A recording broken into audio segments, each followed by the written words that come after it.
Welcome back to another edition of the podcast. We are reviewing week one, and we are previewing week two. First, I have a big announcement.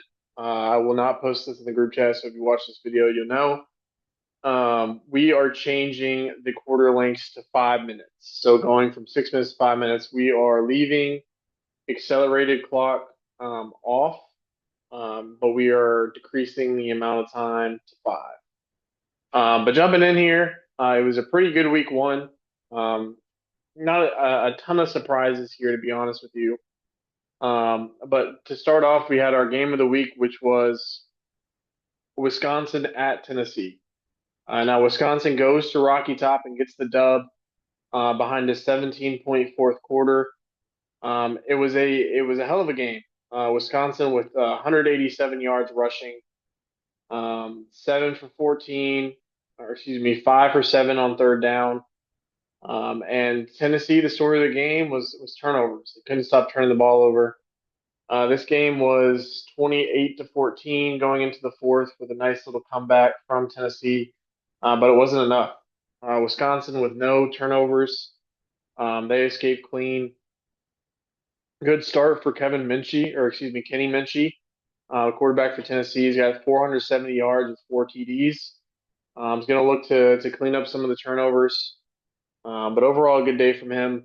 As far as Wisconsin, we saw Lincoln Kienholz, the dual threat start. Not as many yards through the air, but had 184 yards passing, 2 touchdowns, kept clean, no sacks. So good day for him. Really big story was George Pettaway, the star running back for Wisconsin. He finishes with 147 yards rushing through 12 carries. So absolutely fantastic day for him. And yeah, Wisconsin gets it done. I was looking for the spreads here. They ended up covering the spread. They were favored 6.5, so they covered the spread by almost double. So great win for them. Staying in the SEC, we had Ohio State taking over Kentucky. Kentucky struggled with their freshman quarterback a little bit, but Ohio State is far superior talent wise. They get the job done here. Overall, through the air, or excuse me, they had 502 yards of offense. Ohio State did, and 383 yards for Kentucky. Um, it looks like 7 passing touchdowns for Ohio State, so that's fantastic for them. Had a good day on third down, and Kentucky. The story of the game was the turnovers. This Ohio State team is already hard to stop as is. You can't give away free possessions, and that's unfortunately the quarterback for Kentucky, Cedric Monty, the freshman, had 349 yards through the air, 2 touchdowns, but unfortunately those 3 interceptions were part of the reason that Kentucky lost for sure. This Ohio State offense is deadly. We have Jeremiah Smith coming back. I mean, this guy Julian Sand threw for 476 yards and 7 touchdowns. An absolutely insane day, especially against a user. So absolutely great day for him. Jelani Thurman, the tight end, had 182 yards. Jeremiah Smith had 3 catches for 125 yards with a 75-yard touchdown. And yeah, this Ohio State offense is going to be deadly.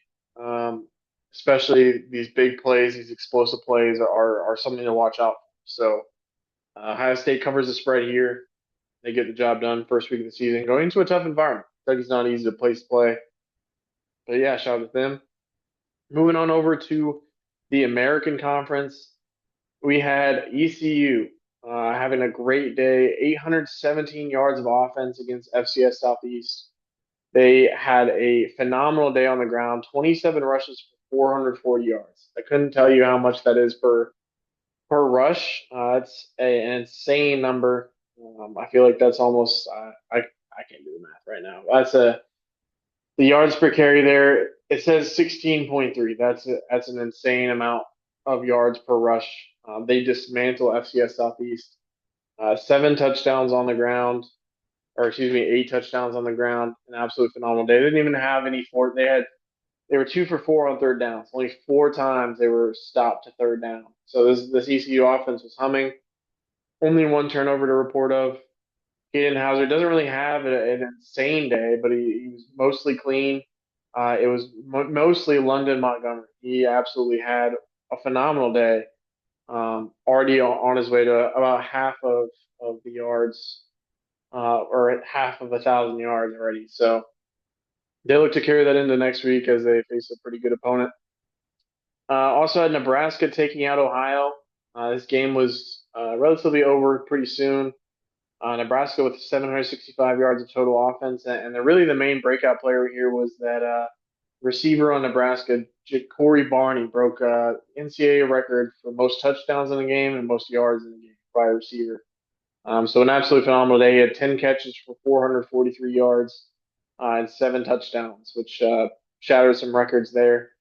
Not even like a Hail Mary glitch that I was running either. It was just more of like a kind of attacking game plan because I wasn't really just chucking it up. There's a few times that he was wide open running a seam, but Nebraska covers here. Also, ECU covered the 10.5 point spread easily. Nebraska covers where is it? The 31.5 point spread here as well. So good wins against inferior opponents for both of these schools. And one of the last games of the American was a thriller. Kansas and Liberty, they go to overtime. Kansas coming down from 14 points. Liberty did their best to choke this game away. Liberty threw an interception up with like a minute 30 seconds left. Kansas drives down the field, scores. Before this, they had missed the 2 point conversion, so this game tying touchdown included a 2 point conversion. Gets that, they go to overtime. Liberty drives down in overtime, kicks a PAT surprisingly when the analytics tell you to go for two in the first overtime. Kansas answers with a touchdown, missed the 2 point conversion to win the game. So a tough, tough loss for Kansas. They wanted to open their season up with a win here, especially Kansas with more talent than Liberty has. But this Liberty team already off to a hot start. We'll see how it finishes for them. Both of these teams have sufficient issues on defense. Neither of these teams could get a stop. Um, Almost every possession ended in points or a turnover. So that's what they're going to be looking forward for the season is to not turn the ball over and to fix their defensive issues. But absolute thriller that went down in Lynchburg, Virginia. Great, great game. And over to the Big Ten to finish it up here. Penn State handles Marshall.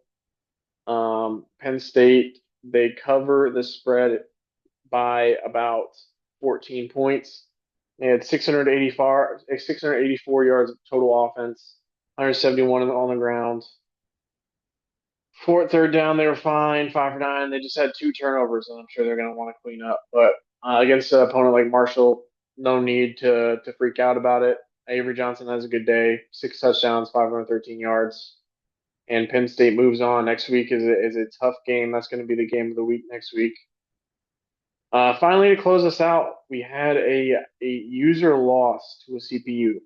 First game for Coach Matt, he falls to Pitt.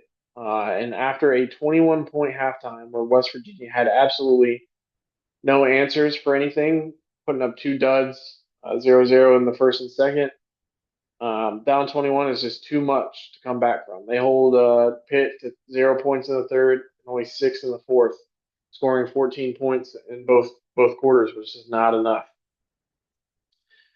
Abysmal day on the ground. They're going to want to look to hand the ball off a lot more and have a lot more success. Only 12 rushes for 6 yards. Not bad through the air. They had 304 yards of total offense, which resulted in 298 passing yards. 4 turnovers. That's the issue there. Is the turnovers. They were not able to force any Pitt turnovers. And yeah, in West Virginia, they fall here. This is a very bad loss considering how many opponents they have to play in conference. They're going to want this one back. So we'll see what happens with West Virginia the rest of the season. But a very, very terrible start to start off with. All right. That was week one. Only one loss for a user versus CPU, but not too bad. Jumping on over to week two, we have the game of the week, which is Penn State at Georgia. This was a Penn State win last year. Um, Now, Georgia, this time, being at home, they're going to have home field advantage. This is a win that they're going to want. It's going to the SEC schedule. A lot lighter of an SEC slate for them this year. Penn State's going to need this one for their Big Ten schedule, but this one's going to be a hard fought game. Both teams want to win this one. Both teams want to go into conference with a lot less pressure. We're gonna see what happens, but right now the Vegas is leaning Georgia minus 3.5. Expecting this to be tight to go down to the wire. This is going to be under the lights at Sanford Stadium, and that's not that's a very tough SEC environment. So we're going to see how this new Penn State offense is going to fare against sort of a new Georgia offense as well. Potentially, they could either start their returning quarterback or they could start Bryce Underwood, who they got in the transfer portal. The rest of the team is looking very similar, very good. But we'll see who comes out. I think Penn State having that game under their belt is going to help them out. But I think that stadium pulse is going to be something else. So jumping on to the other SEC schedules or SEC teams, we have Arizona State at Tennessee. This will be a big one for the Volunteers going down to Ohio State last week. So they're going to want to get a W here. Wait, excuse me, not Ohio State. Who did they just lose to? I'm tripping. Wisconsin. So falling to Wisconsin, they're going to want to take back a win here against a SEC opponent now in Arizona State. So they're gonna. We'll see what happens. Tennessee, I think, can beat the CPU here. I'm going to favor them by about 13.5 points, and I think Tennessee gets it done. Kentucky, 0-1 Kentucky at Ole Miss. This is another tough game for them. Right off facing Ohio State, they have to travel to Oxford, Mississippi to get this one done. And Ole Miss hasn't had their sim yet, so we don't know how they are. Kentucky's only going to take this one, and I think they're going to take it. I think we're going to favor them by about 17.5 points here. I think they get the job done. I think this freshman has a good bounce back week, and I think they take care of Ole Miss. Next up, we have Ohio State at Texas. This would have been a fun user matchup last year. Ohio State, after getting the job done, explosive offense. Texas, I believe they still have Arch Manning, so still a threat for Texas. I think this is going to be a good matchup. The stadium pulse is obviously going to be hard for Ohio State, but I mean, with the explosive weapons on their offense, I don't think they have trouble here. I think Ohio State's going to be favored by about 20.5 points here. Next up, looking at the American Conference, we have Liberty at Navy. Navy still running the triple option. This should be a worse Navy team. They have Blake Horvath has graduated, so they shouldn't be as much of a threat on offense. Liberty obviously can put up points, but we'll see how their defense holds here. I think Liberty is going to win this one. I'm going to favor them by about 9.5 points here.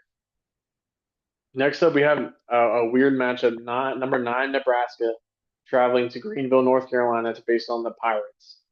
The Pirates put up a surprising amount of offense in week one. Regardless of who they were playing, I was very impressed by the points that they put up. But this Nebraska team is superior as far as talent goes. And I think you see about 21 and a half point spread here. And I would expect this game to get out of hand if Nebraska can kind of clamp down that ECU offense. But we will see there. Next up in the Big Ten, we have an easy win for Wisconsin. They're facing FCS Midwest.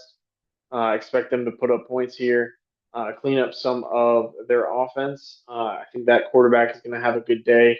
I don't think it's going to be much more. I think it's going to be much more on the passing game here. I think they win by over 61.5 points. Hopefully another easy one not another easy one. Hopefully an easy one for Matt. He faces FCS Southeast at home. I expect this game to be a blowout. I think West Virginia cleans up a lot of the stuff that they had wrong last week. I think they win this game by over 56.5 points. Finally, last game we preview, Missouri at Kansas, a very violent rivalry as we saw in real life this past year, this past college football season. Both of these teams hate each other. Kansas, after falling to Liberty, is in danger of dropping another one here. Missouri's team is far more superior talent-wise than Kansas. I think Missouri is going to be favored by about 6.5 points in this game. And yeah, we'll see what happens there. But that is week two. If y'all don't mind readying up as soon as y'all play, that way we can advance. We did a fantastic job about playing in 2 days of sim. So if we can get this league rolling, we're about to advance about a day and a half early. Just ready up as soon as you play your games, and then yeah, we'll be able to advance this thing real quick. So good luck to everyone in week two. Y'all take it easy.